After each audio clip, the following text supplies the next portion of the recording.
Skye Squad, we are back in the building, and it looks like your girl Drew is dropping more than beats, okay?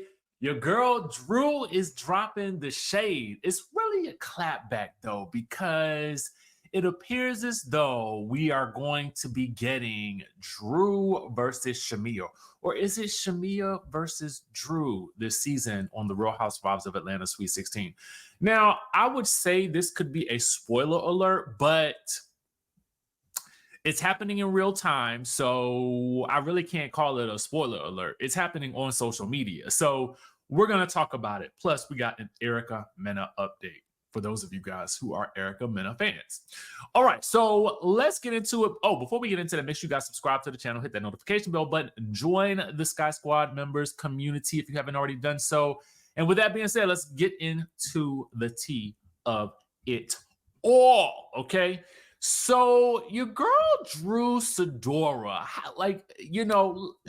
let's talk about where we're at right now. I saw her post looking fly, you know what I'm saying? You know, she got the what looks like the boyfriend jeans on, the cropped top, and she's rocking go naked hair, which is very interesting considering we had heard that Portia and Drew had unfollowed each other, okay? So it's interesting that she's like, okay, go naked hair.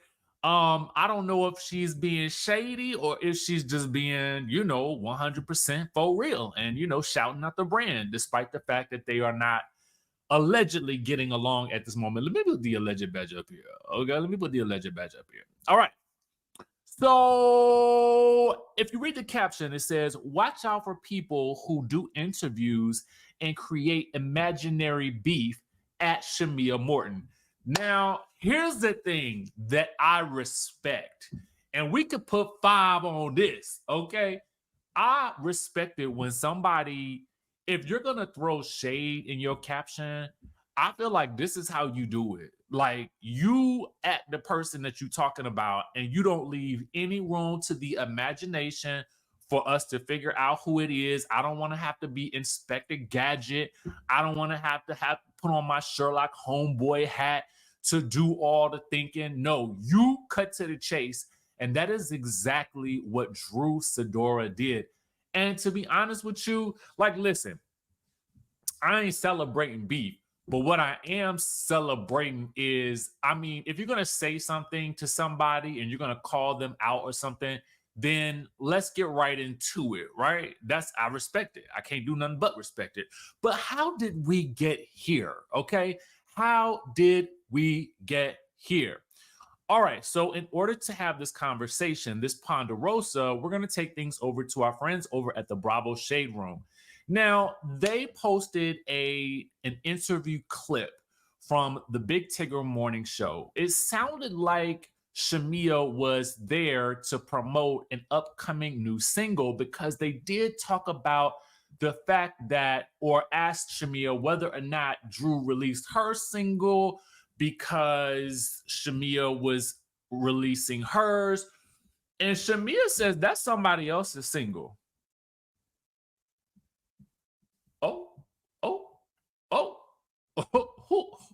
Whose is it then? If it ain't Drew's, I mean, Dennis D Nice on the mic wrote it. We saw them in the studio singing it, but that don't necessarily mean that it went to her first. But you know what? A lot of times in the industry, songs will go to someone else. I remember this story about, or hearing that, I don't know if y'all remember SOS by Rihanna. I remember reading that went to Christina Milian first, and she passed on it, and it went to Rihanna afterwards. So this is, I mean, that wouldn't be anything new if it wasn't hers in the beginning. I don't really think that matters. I think what really matters is, did she kill it on the song or not? That, to me, is the end result, because I Got 5 on it is a banger, okay, whether you want to like it or not, okay? That's my honest opinion. But Shamia is calling Drew out because she, in the song, is saying that she speaks 5 different languages. Now, I thought that it meant like love languages. You know what I'm saying? Like, I mean, I don't know. I guess I was just thinking metaphorically, that's what the lyrics mean. I didn't take it to be literal. Like, yeah, I'm speaking Japanese, French, Spanish, Portuguese, and Chinese. I didn't think it was that. I just thought it meant like, you know what I'm saying? Like I got different, love languages, or I don't know, 5 senses. Who knows? I don't know. So at this point, things take a turn because Shamia is just basically like, Drew is her least favorite cast member. She's capping in the song and she's basically a big liar. She says she's tired of the lies. Okay, the lies, the lies, the lies. And that has been an issue for Drew in seasons past amongst different cast members, right? Now, really, honestly, typically in the past, I would have assumed that if Drew was being untruthful about something, it was likely to protect her marriage in some instances. But I don't know. I could be wrong. I think that there have been issues in the past where we have wondered, like, was Drew, like, what really is going on? Okay. And I have wanted to know certain aspects of certain story that we didn't really get the answers to. So I don't know if more of the same is happening or if she's speaking about something else, but she is calling Drew the liar, okay? And she says that Drew is her least favorite person this season. Like she kind of goes in. I'm not playing it here because it is from the Big Tigger Morning Show, and just based on YouTube practices, I don't know if I could do that because I don't know if this interview already exists in a visual or audio format on YouTube already. So I'm just kind of being respectful to that.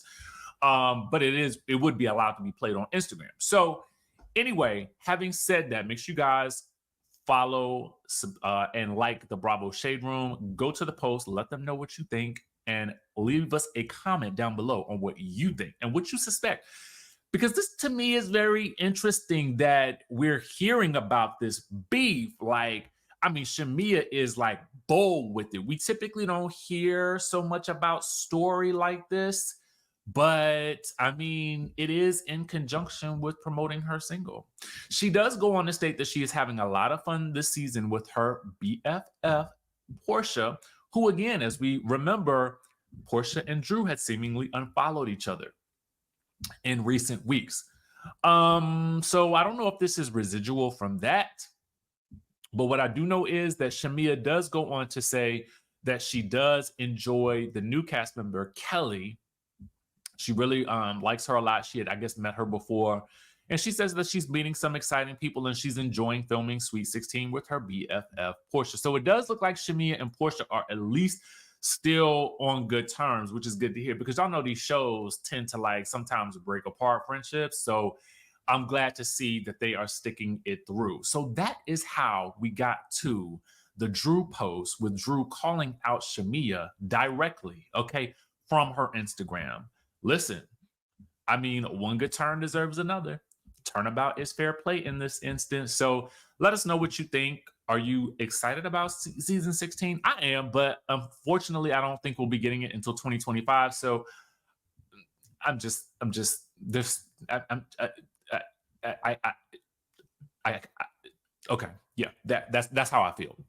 So anyway, y'all listen. A lot of times when I do news on this channel, I don't always try to get a lot into like political stuff, although you guys know exactly where I stand if you've been following this channel. And I do get into it from time to time, right? But just be aware that just because I don't always talk about it, I also want to make sure that this channel is a little bit of an escape for you guys as well. So don't think that I'm not tuned in, tapped in, turned on to what's happening.